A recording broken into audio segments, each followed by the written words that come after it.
नमस्कार दोस्तों, स्वागत है आपका मेरे YouTube चैनल में जिसका नाम है सिविल प्लस IT टेक्नो।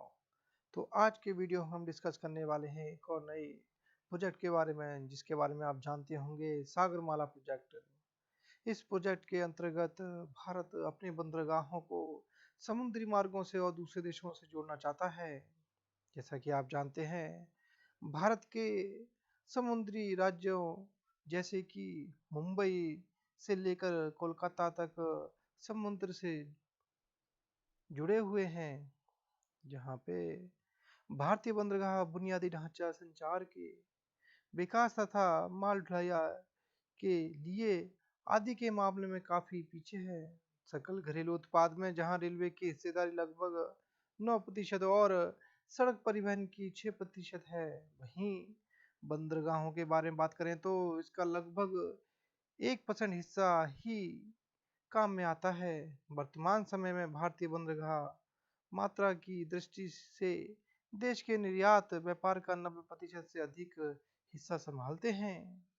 इन सब बातों को ध्यान में रखते हुए बंदरगाहों के बुनियादी ढांचों को विकसित करने के लिए वर्ष 2017 में भारत सरकार द्वारा सागरमाला परियोजना की शुरुआत की गई थी। सागरमाला परियोजना केंद्र सरकार द्वारा आरंभ की गई योजना है जो बंदरगाहों के आधुनिकीकरण से संबंधित है, जिससे हमारे जितने भी बंदरगाह हैं उनका नवीनीकरण किया जाएगा, वहां पर डेवलपमेंट की जाएगी।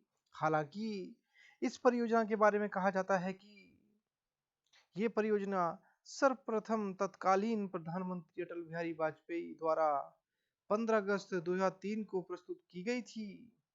इस योजना द्वारा 7500 किलोमीटर लंबी समुद्र तट रेखा के आसपास बंदरगाहों के इर्द गिर्द प्रत्यक्ष और अप्रत्यक्ष रूप से विकास को बढ़ावा दिया जाएगा। इस योजना में 12 स्मार्ट शहर तथा विशेष आर्थिक जोन को शामिल किया गया है। योजना के अंतर्गत 8 तटीय राज्यों को चिन्हित किया गया है, जिनमें गुजरात, महाराष्ट्र, गोवा, कर्नाटक, केरल, तमिलनाडु, आंध्र प्रदेश तथा पश्चिमी बंगाल शामिल हैं। केंद्रीय शिपिंग मंत्रालय को इस योजना की नोडल एजेंसी के रूप में नियुक्त किया गया है, वही इस सारे कार्यभार को संभालेगी। परियोजना के उद्देश्य, जिन उद्देश्यों के लिए इस परियोजना का उद्घाटन किया गया है या सोचा गया है उसके बारे में हम आपको बताएं तो बंदरगाहों के आसपास प्रत्यक्ष और अप्रत्यक्ष विकास को प्रोत्साहन देना, तटीय आर्थिक क्षेत्र में बसे लोगों के सतत विकास को प्रोत्साहित करना, देश के बड़े तटवर्ती शहरों को बेहतर सड़क मार्ग, वायु मार्ग तथा समुद्री मार्ग से जोड़ना, बंदरगाहों से माल की आवाजाही के लिए किफायती, त्वरित और कुशल बुनियादी सुविधा उपलब्ध करवाना है। नए बंदरगाहों का विकास तथा पुराने बंदरगाहों का आधुनिकीकरण तथा डेवलपमेंट की जाएगी। इस परियोजना के अंतर्गत सागरमाला के तहत विकास प्रक्रिया को 3 मुख्य स्तंभों पर केंद्रित कर संपन्न किया जाएगा। ये 3 प्रमुख स्तंभ यहाँ पे इस प्रकार से दिए गए हैं। भीतरी क्षेत्रों में बंदरगाहों तक तथा बंदरगाहों से भीतरी क्षेत्रों तक माल निकासी व्यवस्था को सुगम बनाना, बंदरगाह संरचना से वृद्धि करना, जिनमें बंदरगाहों का आधुनिकीकरण तथा नए बंदरगाहों का निर्माण किया जाएगा। उपयुक्त नीति और संस्थागत हस्तक्षेपों के माध्यम से पोर्ट लीड विकास, पोर्ट लेड डेवलपमेंट का समर्थन करना तथा उसे अधिक सक्षम बनाना, साथ ही एकीकृत विकास को सुनिश्चित करने के लिए अंतर एजेंसी और मंत्रालयों, विभागों, राज्यों के माध्यम से संस्थागत ढांचा उपलब्ध कराना होगा। परियोजना के 4 रणनीतिक पहलू जिनके लागू करना आवश्यक होगा। घरेलू कार्गो की लागत घटाने के लिए मल्टी मॉडल ट्रांसपोर्ट को विकसित करना, निर्यात, आयात, एक्सपोर्ट और इंपोर्ट कार्गो लॉजिस्टिक्स में लगने वाले समय एवं लागत को कम करना, बल्क उद्योगों को कम लागत के साथ स्थापित करना तथा कर लागत में कमी करना। यहाँ पर टैक्स के बारे में बात की गई है कि टैक्स को कम किया जाएगा जिस पे इंपोर्ट और एक्सपोर्ट दोनों शामिल होंगे।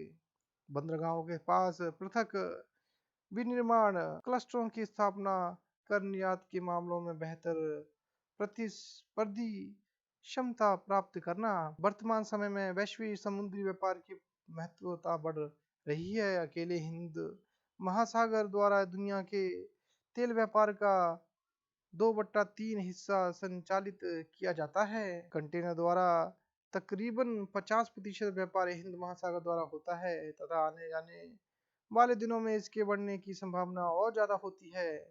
राष्ट्रीय परिक्षेप की योजना जो सागरमाला परियोजना की रूपरेखा का ब्यौरा प्रस्तुत करती है।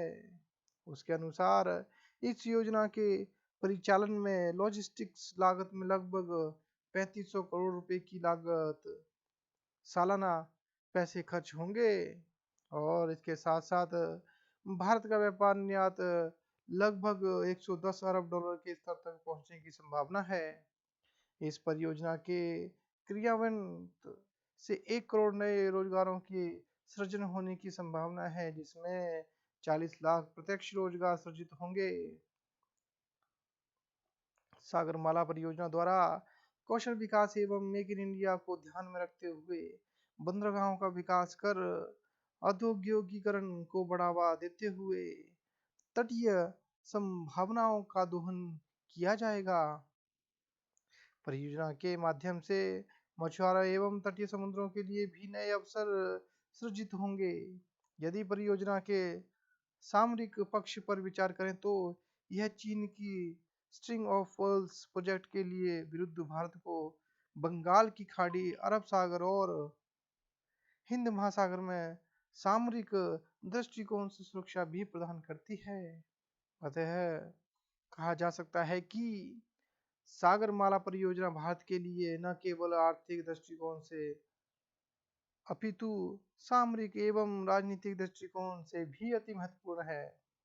इस परियोजना के अंतर्गत हम चीन को चारों तरफ से घेर सकते हैं और इससे हमारा लॉजिस्टिक और इंपोर्ट और एक्सपोर्ट समुद्री रास्तों के द्वारा काफ़ी आसानी से किया जाएगा। इस परियोजना के अंतर्गत अगर आपको कोई और जानकारी चाहिए तो हमें कमेंट ज़रूर करिए और ये वीडियो आपको अच्छा लगा तो इसे लाइक करिए और शेयर करिए और सब्सक्राइब करना मत भूलिएगा क्योंकि यही हमारे लिए आपका प्यार है। तो अपना प्यार बनाए रखने के लिए हमारे चैनल को सब्सक्राइब करिए।